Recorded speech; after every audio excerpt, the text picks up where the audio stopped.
Do you know what you're getting wrong about expecting your doctor to know everything regarding your health insurance plan? All of it. You're getting all of it wrong. The truth is, when you signed up for the insurance plan that you have, whether or not it's the only one offered by your employer or you went out and sought your own insurance, you signed a contract that said you would do specific things and that you understood all the rules. But my guess is you didn't read the size 6 font for 80 pages because I'm pretty sure that I'm probably the only person on the planet besides a lawyer who's ever actually done that. And I personally done it because I have a kiddo with a pre-existing condition, so I wanted to know exactly what all the verbiage said about what kind of care I could get him. In another group that I'm in, titled "My Doctor is Clueless," a woman posted today that she's pissed off and angry at her doctor because her doctor didn't know that she was required to do 6 weeks of conservative care before getting an MRI for her neck, her upper back, and her low back. And he requested the MRI and the MRI was denied. First of all, it wasn't his responsibility to know that. It was hers because that's part of her contract with her insurance company, not his contract with the insurance company. His contract, or your physician's contract with the insurance company, says that they will bill without billing fraudulently. They will bill in a timely manner. They will get the required pre-authorization for treatment, and that they will not disclose what the negotiated fee is that they have negotiated with your insurance company. That's what their contract says. Your contract with your insurance company is close to somewhere between probably 60 and 80 pages. Your physician's contract with your insurance company is anywhere between 2 and 12. That contract for your physician also says that they won't balance bill you for services covered by insurance without notifying you that something may not be covered. For instance, I don't accept Medicare anymore, and I don't accept Medicaid. So in my paperwork, it says you have the right to go to a provider that is in network and choose to get this as a covered service. However, some of the things that I do are no longer covered services under your insurance plan. And I am not in network with your insurance plan. Therefore, I do not bill your insurance plan, and this is not a covered service. So you will be billed the entire balance today. Whether or not you choose to seek out reimbursement is up to you. You may ask for the paperwork for reimbursement. And I have people initial each one of those lines and sign it. But here's my bigger question. This person failed 6 weeks of conservative care. She had done PT, she's done injections, she's done pain meds, and she's done anti-inflammatories, and she's done muscle relaxers. A large hospital-based study where they looked at 5,000 employees in a hospital system, where they sent them the NDI or the auth, which are disability indexes for either the neck or the lumbar spine, got filled out by these 5,000 employees. And what they found was that when they did imaging,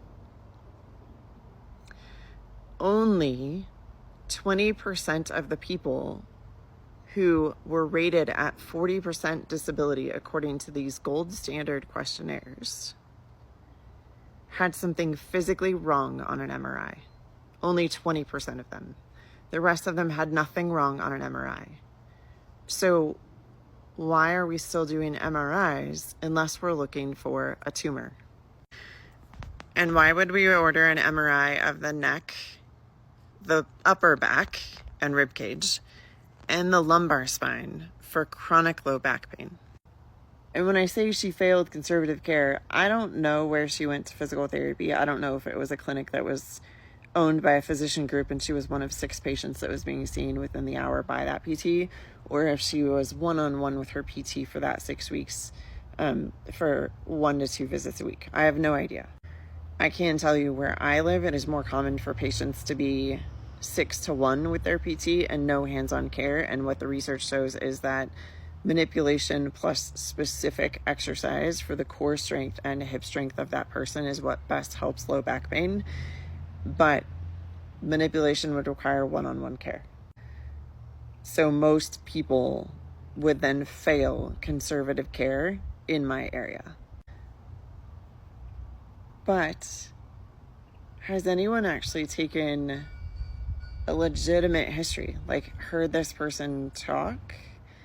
Have they looked at her genetics and whether or not she might be more genetically predisposed to chronic pain and whether it's even worth doing the MRI?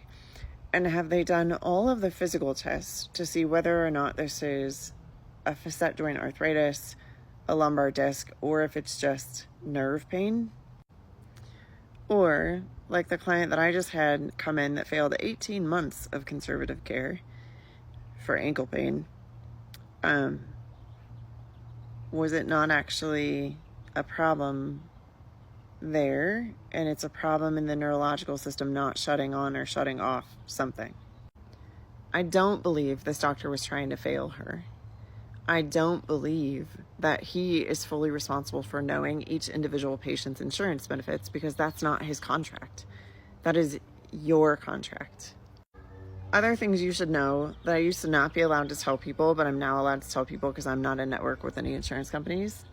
If your insurance is employer based, so you're provided insurance through yourself and your employer, or your spouse and their employer, you have the right to ask the person in charge of benefits for the company to act as a patient advocate on your behalf and ask them to please call the insurance company and request a patient advocate so that you can submit any and all documentation to one single person regarding your case, and you don't get that just going to any reviewer. When that happens, the patient advocate that is assigned to you by your insurance company will deal with the employer benefits person and you at the same time, but you need to have the employer call them first. Once you call them, you waive your right to have the employer be a patient advocate for you. So in the event that you have a claim denied or an authorization denied, the first thing you need to do is contact your employer benefits person and say, I need a patient advocate. Can you please act on my behalf as a liaison to get a patient advocate from the insurance company? You could then say you're getting an MRI denied and you've done conservative care and failed conservative care.